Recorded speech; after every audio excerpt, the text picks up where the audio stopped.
You know, there's been a lot of news coming out of wrestling this past week concerning both the WWE and TNA. As far as TNA goes, there's several things going on. We've had another release in SoCal Val, which some people are not too concerned about. And then, of course, you got two individuals right now that are part of the main event storyline of the company that by next month could either still be with the company or be gone. Now, sometimes you have to realize just because something is being reported doesn't necessarily mean it's 100% true. Sometimes it's just a ruse to throw you off. And of course, the two individuals I'm talking about whose contracts could be up, and whether they stay with, and whether they're extended to at least the end of the year, or at least extended to after Bound for Glory, it all depends. And of course, the two individuals I'm talking about are Mr. Anderson, Ken Anderson of TNA Aces and Eights, and the AJ Styles, who went back to his phenomenal gimmick last night. So the question is, will both stay, or will one or both go? Well, right now, from what I understand, they are negotiating with AJ, though nothing has been settled yet, but I think something will be settled. Something has to. I mean, you don't just stay with the company for 11 years and then leave and go someplace else. Not saying it wouldn't be the first time. I mean, look at Ric Flair. In 1990, he left. In 1991, I should say, he left NWA, WCW, and went to WWE. Nobody expected that to happen. Same with the Steiners. But the Steiners weren't around as long as Flair was with that company, or that promotion. So, just because it's not possible doesn't mean it's going to happen. And sometimes it's just to throw you for a loop. Anderson, on the other hand, potentially could end up either staying or going. Now, with this whole stipulation now, and I think it might get played in, that we had last night, and it might get played up to even more so in the coming weeks, where whoever loses a match between the Mafia and Aces and Eights leaves the company, there could be a potential of Anderson leaving and going back to WWE as Kennedy. Just saying. It's a possibility, not saying it will happen.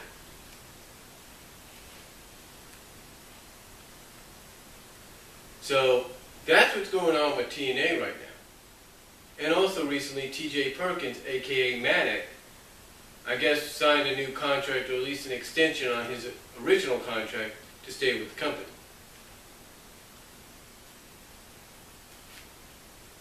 Now, that's about what's going on with TNA. Just the fact that, they're either going to wait till the last minute or something's got to come out of this. And I know a lot of fans want one, if not both, to stay with the company. And then you got WWE. A lot going on here. Of course, you got this new, as some people call it, Corporation 2.0 storyline going on with Daniel Bryan and as some people would say, the Austin role, which I don't agree, or the Austin Foley role, whatever. I don't really agree on that. But you got that going on. But also behind the scenes, you got a lot of things happening business-wise. Of course, you got the new Scooby-Doo WrestleMania mystery movie coming out next year. And speaking of WrestleMania, there's talks of many matches already being discussed for Mania. Some matches include Cena and Orton, whether it's just one-on-one or it's for the title. Some are saying Lesnar-Taker at Mania. Some are saying Goldberg-Ryback. Some are being discussed for CM Punk, Daniel Bryan, whether it's for the title or not. All these have to be played into a factor. Now, and even Cena-Taker, in case if Cena-Orton doesn't happen, and of course Triple H, Michaels, or Triple H, Rock, or whatever. And of course, these all have to play into factor of what happens in the next few months. Now, speaking of Mania, though, 3 cities are in line for the next 2 WrestleManias. 2 are in line for next year, for the 31st WrestleMania. Those cities, of course, are Philadelphia and Lincoln Field, and my personal hope and pray is for Levi Stadium in Santa Clara. And why do I hope for that? It'll be in my backyard, if you will, and I can save up to go to WrestleMania. End of story. But the thing is though, one of these two cities right here would get Mania 31. Well, the other one would join in a fight with another city to get 32. That other city just happens to be Detroit, Michigan. That's right, Detroit, Michigan would be hosting for the third time WrestleMania, and for the second time in 9 years, Ford Field would be hosting it. But again, remember, we can't deny the fact that the other cities are going to bid for it. We know that Detroit is the front runner for 32, and that it'll be joined in the race by whoever loses out on 31. And we also know that Cowboy Stadium is probably in the running as well, just hasn't been officially announced yet. Now we know 33 is open still, so that might be what Cowboy Stadium plays in, or one of these three as well. But that's the thing going on there. That's the thing going on there as well. You know, the fact that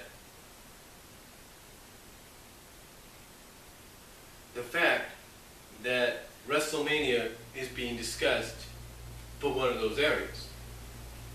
Now, speaking of Big Four pay-per-views, rumor has it that SummerSlam could be heading back to Madison Square Garden next year.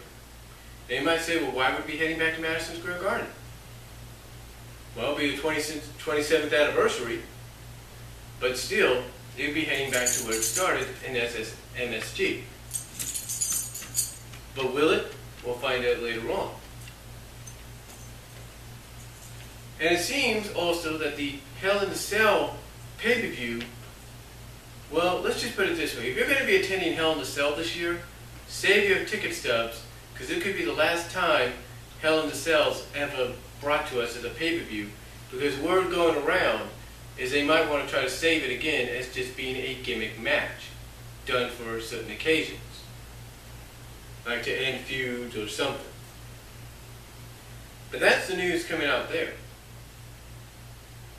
That's the news coming out there. And also, speaking of WWE, the NXT Women's Champion Paige is now of age. She's basically the same age as my niece.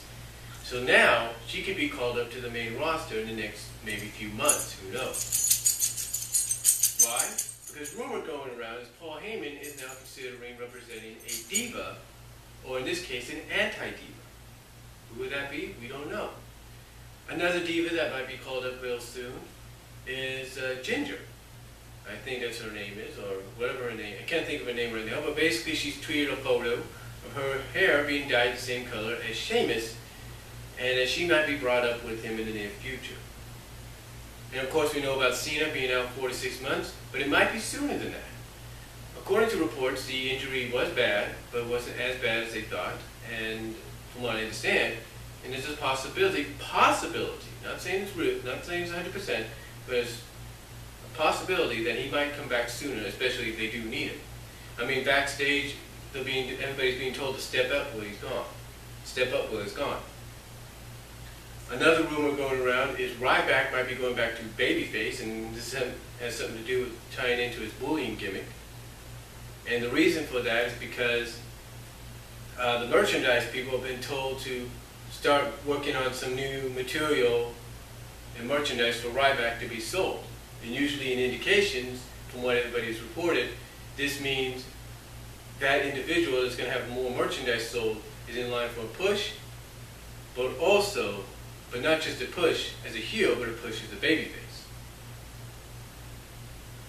We also know that it seems this whole corporation storyline is not just going to involve Daniel Bryan. We understand that Daniel Bryan, and it seems Ziggler and Show will be joining with him, maybe even Mark Henry, maybe even CM Punk. So we'll see what happens. But that's basically what's going on in the WWE and TNA. Let me know what you guys think. Comment below. Check out Sean's View Entertainment. He also is talking about stuff like this, but let me know what you guys think as well. And I'll talk to y'all later. Peace out.